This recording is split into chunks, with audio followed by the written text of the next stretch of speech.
usual, it'll be brief, and then we'll retire to Spirits West for a meal and some beer. Chuck, did you bring any Maker's Mark this time? Of course, all prepared.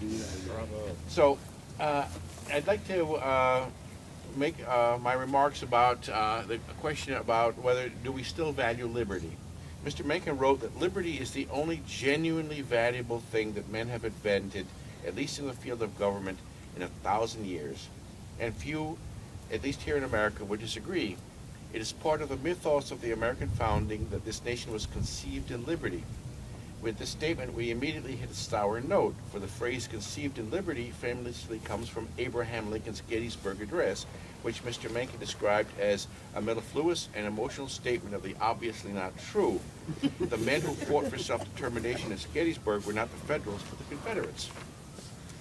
Now, I am not making the puerile, smugly self-righteous, and snidely dismissive observation that the Founding Fathers owned slaves. They did, but they also established a system with a built-in cognitive dissonance, which shattered that institution.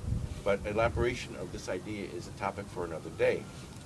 Now, in high school civics class, we were taught the childish fiction that the Constitution, and the Bill of Rights in particular, are there to limit the power of government and thus secure the liberty of the people.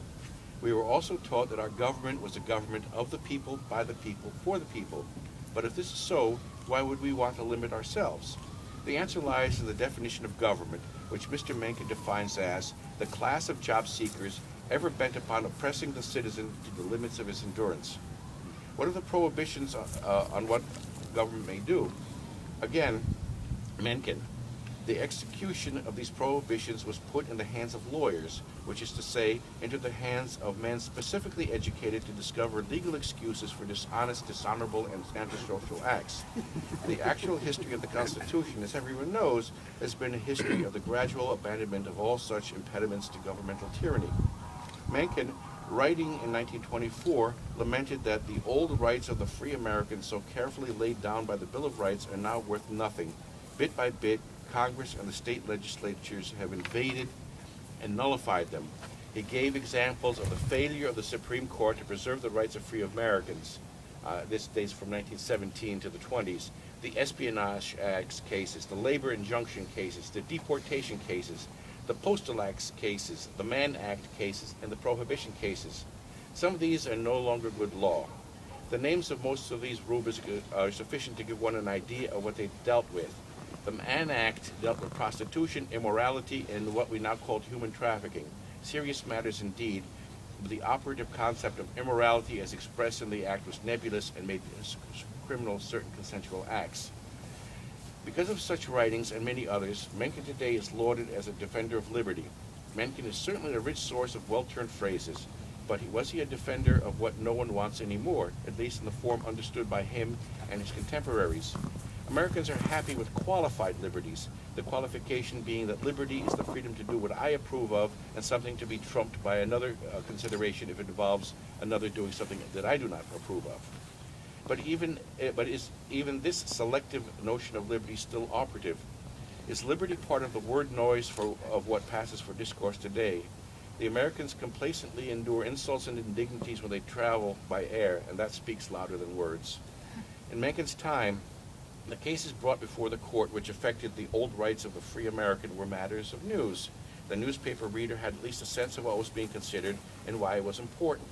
There was Mencken, a man with a national audience who could object to highly visible constrictions of liberty. Americans today are less aware of the ongoing diminishment of their liberties, even though the means of dispersing news are far superior now to the newspapers, radio, and newsreels of Mencken's time. I offer the following unextraordinary example. How many of you have heard of a country where people have been detained and strip-searched for the following offenses? Driving with a noisy muffler, driving with an inoperable headlight, failing to use a turn signal, riding a bicycle without an audible bell, having outstanding parking tickets, making an improper left turn, violation of a dog leash law. Surely a legislature has gone mad if such things are permitted. Surely such things could not happen here today. If they did happen here, it would have been in a backwards time years ago, and the laws permitting such things would have long ago been voided by our Supreme Court. The country is the United States of America, the land of the liberty-loving. the acts listed have occurred within, say, the last 10 years. On April 2, 2012, the United States Supreme Court held in a 5-4 decision that officials may strip search individuals who have been arrested for any crime before admitting the individual to jail, even if there's no reason to suspect that the individual is carrying contraband. Is this a surprise? Over 90 years ago, Mencken wrote, "When it comes to the mere rights of the citizen, it, the Supreme Court, seems hopelessly inclined to give the prosecution the benefit of every doubt." A survey of 855 registered voters conducted after the court announced this decision found that 30% of voters thought that regardless of the offense, officials should have the authority to strip search anyone taken to jail, even if there's no reasonable suspicion. It is heartening that of the roughly 2/3 who disagreed, there was no appreciable difference between Democrats and Republicans. What is disheartening is that 31% agreed. Mr. Mencken wrote that law is necessary only when it is necessary. The rest is only insult and oppression, and the citizen is under no more obligation to submit to it than he is to submit to any other insult or oppression. To what extent will you submit to insult or oppression? Well said, Ole. All right, so now I invite Chuck to baptize.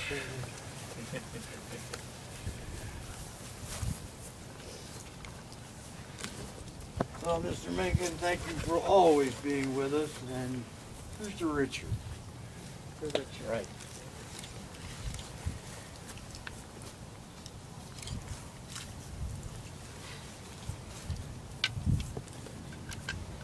Thank you, Ole. All right, and with that, we conclude the ceremony, and now we can retire to Spirits West, which is on Wilkins Avenue. It's at the end of the longest contiguous block of row houses in Baltimore and perhaps the world, and it's across the street from what was it, church? St. Benedict. St. Benedict's. I knew it began with a B. So I'll see you there. Okay.